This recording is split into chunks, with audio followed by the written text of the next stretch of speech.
मेरे प्यारे देशवासियों, नमस्कार। आज 27 दिसंबर है। 4 दिन बाद ही 2021 की शुरुआत होने जा रही है।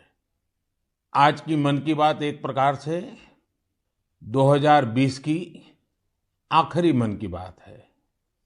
अगली मन की बात 2021 में प्रारंभ होगी। मेरे प्यारे देशवासियों, हमारे देश में आतताइयों से, अत्याचारियों से, देश की हजारों साल पुरानी संस्कृति, सभ्यता, हमारे रीति रिवाज को बचाने के लिए कितने बड़े बलिदान दिए गए हैं। आज उन्हें याद करने का भी दिन है। आज के ही दिन गुरु गोविंद सिंह जी के पुत्रों साहिबजादे जोरावर सिंह और फतेह सिंह को दीवार में जिंदा चुनवा दिया गया था। अत्याचारी चाहते थे कि साहिबजादे अपनी आस्था छोड़ दे, महान गुरु परंपरा की सीख छोड़ दे, लेकिन हमारे साहिबजादों ने इतनी कम उम्र में भी गजब का साहस दिखाया, इच्छा शक्ति दिखाई। दीवार में चुने जाते समय पत्थर लगते रहे, दीवार ऊंची होती रही, मौत सामने मंडरा रही थी, लेकिन फिर भी वो टस से मस नहीं हुए। आज ही के दिन गुरु गोविंद सिंह जी की माता गुजरी ने भी शहादत दी थी। करीब एक सप्ताह पहले श्री गुरु तेग बहादुर जी की भी शहादत का दिन था। मुझे यहाँ दिल्ली के गुरुद्वारा रकाबगंज जाकर गुरु तेग बहादुर जी को श्रद्धा सुमन अर्पित करने का, मत्था टेकने का अवसर मिला। इसी महीने श्री गुरु गोविंद सिंह जी से प्रेरित अनेक लोग जमीन पर सोते हैं। लोग श्री गुरु गोविंद सिंह जी के परिवार के लोगों के द्वारा दी गई शहादत को बड़ी भावपूर्ण अवस्था में याद करते हैं।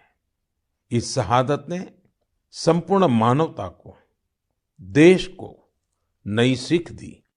इस शहादत ने हमारी सभ्यता को सुरक्षित रखने का महान कार्य किया। हम सब इस शहादत के कर्जदार हैं।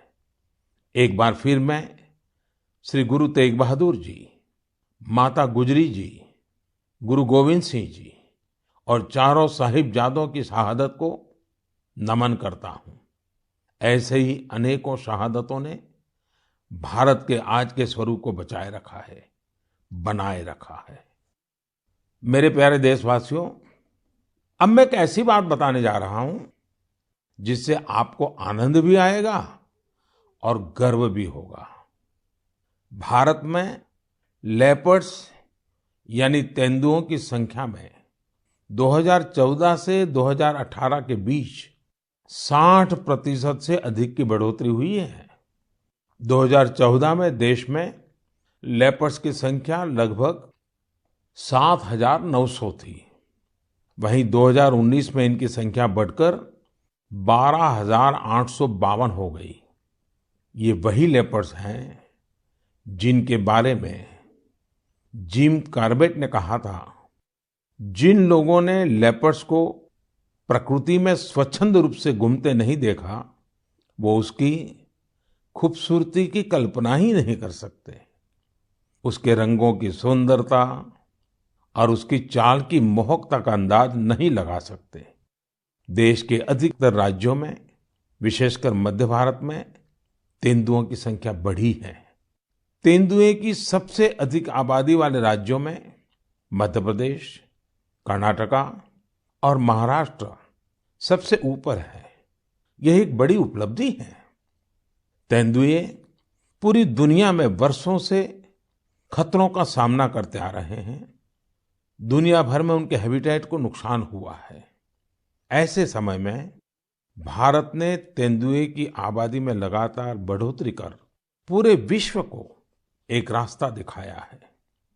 आपको इन बातों की भी जानकारी होगी कि पिछले कुछ सालों में भारत में शेरों की आबादी बढ़ी है, बाघों की संख्या में भी वृद्धि हुई है, साथ ही भारतीय वन क्षेत्र में भी इजाफा हुआ है। इसकी वजह ये है कि सरकारी नहीं, बल्कि बहुत से लोग सिविल सोसाइटी, कई संस्थाएं भी हमारे पेड़ पौधों और वन्य जीवों के संरक्षण में जुटी हुई हैं। वे सब बधाई के पात्र हैं। जो खुद को युवा ब्रिगेड कहती है, दरअसल इस युवा ब्रिगेड ने कर्नाटका में श्रीरंगपट्टनम के पास स्थित 500 प्रयासों के बीच हमें ये भी सोचना है कि ये कचरा की नीति पर एक